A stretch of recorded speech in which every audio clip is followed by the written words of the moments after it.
आज हम बहुत आसान तरीके से नाउन को सीखेंगे। बहुत ही आसान विधि, एक ऐसा विधि कि जो उम्मीद करते हैं कि आप लोग को दोबारा कभी नाउन पढ़ने का जरूरत नहीं पड़ेगा और ना कभी याद करने में प्रॉब्लम होगा। पेपर पेन का भी जरूरत कम पड़ेगा। एक क्लास में पूरा का पूरा नाउन एक बार में समझ में आएगा और कभी भूलिएगा नहीं। बहुत ही आसान तरीके से नाउन को पढ़ने का आज हम पढ़ाने जा रहे हैं आप लोगों को।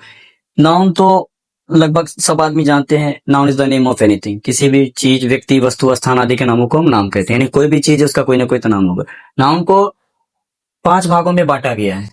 Proper noun, common noun, collective noun, material noun, abstract noun. According to our grammar, modern grammar के अकॉर्डिंग अब नाउन 3 प्रकार के हैं, तो उस पर हम बाद में बात करेंगे। पहले इस नाउन पे बात कर लेते हैं कि नाउन को 5 प्रकार में बांटा गया। तो proper noun, common noun, collective noun, material noun, then abstract noun. यानी इन जितना भी नाम है उन नामों को ये 5 भागों में बांटा गया है। जैसे प्रॉपर नाउन को हिंदी में व्यक्तिवाचक संज्ञा, इसको जातिवाचक संज्ञा, इसको समूहवाचक संज्ञा, देन इसको द्रव्यवाचक संज्ञा और इसको एब्स्ट्रैक्ट नाउन को भाववाचक संज्ञा कहा गया है।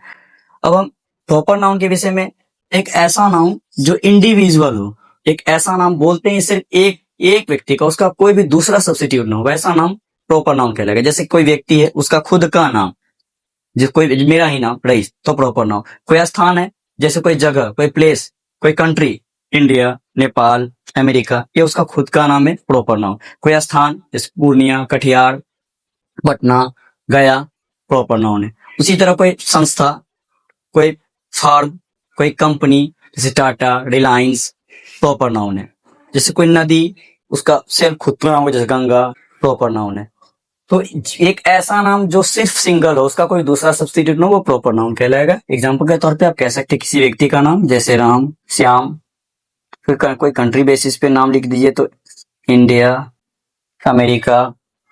कोई फर्म जैसे टाटा एलटीडी लिमिटेड, या कोई फर्म, कोई संस्था जैसे कोई कोचिंग, को हम प्रॉपर नाउन कहेंगे। किसी व्यक्ति का नाम, किसी स्थान का नाम, किसी समूह का नाम, किसी संस्था का नाम, किसी कंपनी का नाम प्रॉपर नाउन कहलाएगा, जिसका कोई दूसरा ना हो। इस नाम के बाद अब कॉमन नाउन को अगर हम समझने की कोशिश तक जाते हो, किसी भी व्यक्ति, अगर कोई व्यक्ति है, उसका कोई ना कोई तो काम होगा। जो प्रॉपर नाउन के अंतर्गत जितने भी व्यक्ति हैं, उसका कोई ना कोई काम होगा। उस व्यक्ति का जो काम होगा वो कॉमन नाउन होगा। फॉर एग्जाम्पल, मेरा नाम रईस है, तो मेरा काम पढ़ाना, दैट मीन टीचर। तो टीचर कौन सा नाउन हो गया? Common noun. सिंगर काम है, यानी किसी भी व्यक्ति का काम कॉमन नाउन है। Singer common noun. Player common noun. Dancer common noun.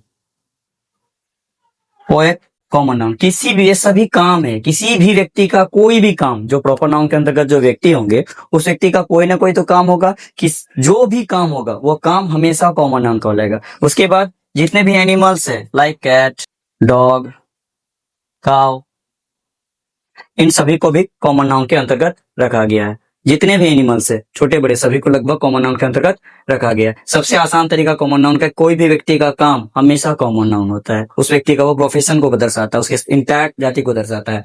उसी तरह से जब एक नाम सिंगल आएगा तो प्रॉपर नाउन कहलाएगा। इंडिविजुअल, जब उसी व्यक्ति का काम कॉमन नाउन कहलाएगा। जब कोई नाम हमेशा समूह में हो, कभी सिंगल है, वो नाम बोलते ही एक बात का जिक्र हो कि हमेशा वो ग्रुप में पाया जाए, सिंगल कभी नहीं, वैसे नाउन को हम कलेक्टिव नाउन में रखा गया है। For example, army. क्लास मतलब या तो एक पढ़ने वाला दूसरा पढ़ाने वाला, कम से कम, नहीं तो उससे अधिक भी हो सकता है। मतलब ये सभी हमेशा समूह रहेगा। ऑलवेज। भीड़ ये हमेशा समूह में पाया जाएगा, यानी कोई भी नाम। फैमिली, ये जितने भी नाम है, एक ऐसा नाम हम खोजेंगे जो जब भी वो मुंह से निकलेगा, वो नाम कभी सिंगल वे में नहीं होगा, ऑलवेज ग्रुप में पाया जाएगा। वैसे नाम को हम कलेक्टिव नाउन में रखा गया है। सेम उसी तरह से एक ऐसा नाम जिसको काउंट नहीं किया जा सकता, हमेशा उसको मेजर करके लेते हैं, माप तोल करके लेते हैं, वैसे नाम को मेटेरियल नाउन में रखा गया है। जब भी हमेशा वैसे नाउन को हम मेजर करके लेते हैं, माप तोल के लेते हैं। जैसे oil, milk, iron, gold, silver, would, ये सभी जितने भी नाम है, इन सभी को हम लोग जो परचेज करते हैं, खरीदते हैं या बाय करते हैं, तो सभी को हम लोग मेजर करके लेते हैं, वेट करके लेते हैं, वजन करते हैं। इसका कोई काउंटिंग नहीं होता है, इसको नाप तोल कर कहते हैं। नहीं, यानी जितने भी नाउन है जो हमेशा रॉ मटेरियल का फॉर्म में आए, वो नाउन हमेशा हमारा मेटेरियल नाउन कहलाता है। देख, last but not least, abstract noun. बहुत इंपॉर्टेंट नाउन, एक ऐसा नाउन जो कभी दिखे नहीं, नॉट विजिबल, एक ऐसा नाउन जो कभी दिखे नहीं, वैसे नाउन को हम लोग एब्स्ट्रैक्ट नाउन कहते हैं। नाम से ही समझ में आ रहा है, भाववाचक संज्ञा। फॉर एग्जाम्पल सिंपैथी, सहानुभूति, emotion, feeling, love, childhood. Sympathy, emotion, feeling, love, childhood, ये सभी एक ऐसे नाम है जिसको हम फील कर सकते हैं, महसूस कर सकते हैं, देख नहीं सकते हैं। इन सभी को नामों को रखा गया हमारा एब्स्ट्रैक्ट नाउन में भाववाचक संज्ञा। नाम से ही समझ में आ रहा है कि सिर्फ इसको, इसके भावों को महसूस किया जाता है, ये कभी दिखता नहीं है। ठीक है, तो यहाँ पे उम्मीद करते हैं सारा नाउन आपको वन टाइम में समझ में आया होगा। Once again I repeated, proper noun एक ऐसा नाउन जो किसी सिंगल, हमेशा इंडिविजुअली बोध हो उसका, सिंगल, उसका कोई दूसरा सब्स्टिट्यूट हो, जैसे कोई व्यक्ति का नाम, किसी स्थान का नाम, किसी संस्था का नाम, किसी फर्म का नाम, किसी कंपनी का नाम। उसी तरह एक व्यक्ति का कोई काम, जैसे टीचर एक काम है, सिंगर गाना गाने वाले को जो सिंगर कहते हैं वो एक काम है, प्लेयर खिलाड़ी वो एक काम है, डांसर एक काम है, पोएट कवि काम है। तो ये एक व्यक्ति का काम उसका कॉमन नाउन कहलाएगा। ये सभी उसके साथ जैसे जितने भी एनिमल है सारा का सारा कॉमन नाउन कहलाएगा। फिर एक ऐसा नाम जो हमेशा ग्रुप में आए, जैसे आर्मी, क्लास, मॉब, फैमिली, ये हमेशा ऐसे नाम है जो ऑलवेज ग्रुप में आते हैं, सिंगल कभी भी नहीं आएंगे। जस्ट उसी तरह ये एक ऐसा नाम जो जिसको हमेशा माप तोल कर लिया जाए, जिसको माप तोल कर लिया, जिसकी गिनती ना हो, ठीक है, जो हमेशा रॉ फॉर्म में आए, वैसे मेटेरियल नाउन जैसे oil, milk, iron, gold, silver, wood. Last but not least abstract noun भाववाचक संज्ञा, जिसको हम सिर्फ और सिर्फ फील कर सकते हैं, देख नहीं सकते हैं, वैसे नामों को हम एब्स्ट्रैक्ट नाउन के अंतर्गत रखा गया, जैसे sympathy, emotion, feeling, love, childhood.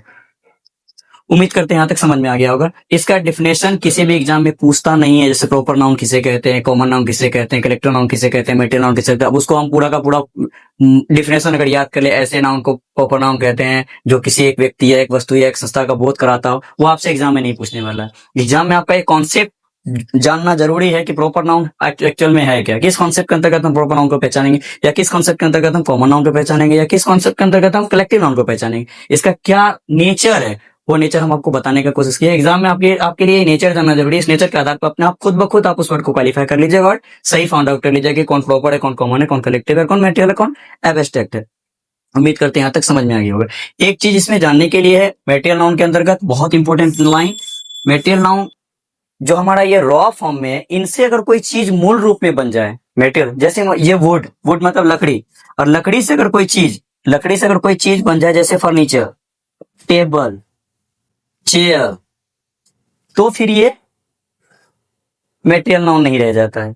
Material noun से अगर कोई प्रोडक्ट बन गया जिसका कोई नाम आ जाए, जैसे फर्नीचर, टेबल, चेयर, तो फिर ये कॉमन नाउन हो जाएगा। यानी मेटेरियल नाउन से बने पदार्थ को कॉमन नाउन में रखा गया है।